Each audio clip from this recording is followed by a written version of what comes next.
ลมเย็นเย็นตะเวนยามค่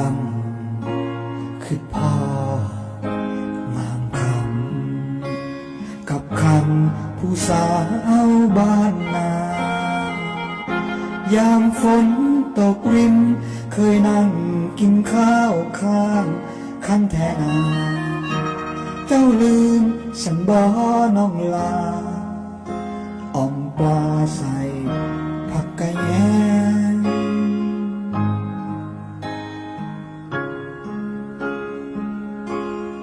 เด็กมาน้ำตาอายมันสิไหลนั่งกอดเขาพิงไฟบ่มีภัยมายามทางข้างคันเทนาเทียงนาน้องมีมองเก่านั่งแนมต้นผักกระเดาสิเว้ากับไผบ่มี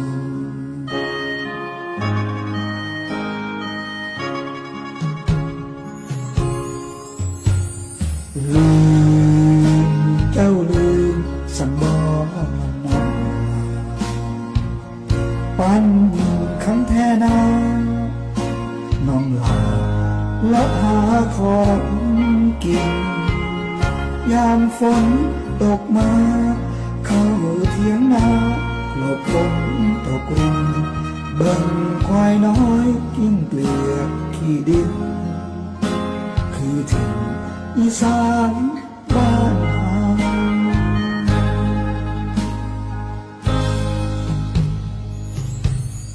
ลมแห้ง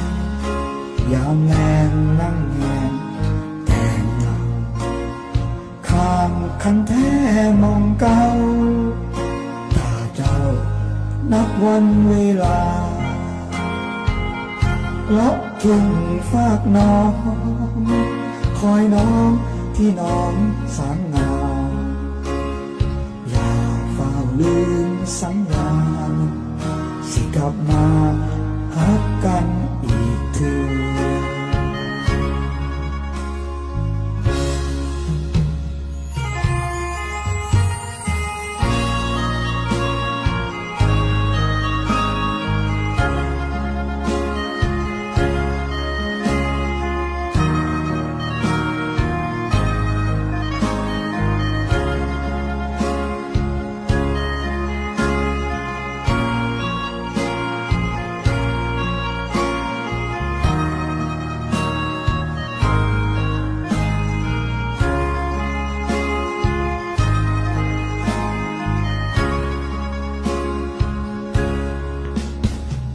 ลื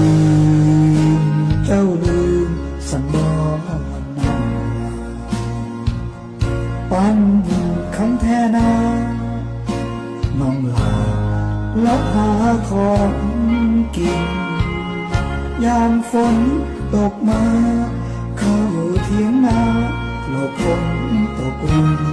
เบิ่งควายน้อยกินเกลือขี้ดินคือถิ่นอีสานบ้านเฮา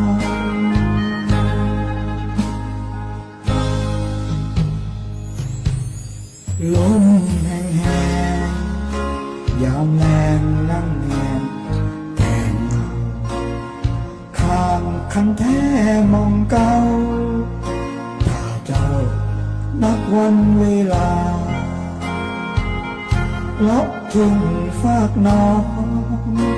คอยน้องที่น้องสางงามอย่าเฝ้าลืมสัญญาสิกลับมาหักกัน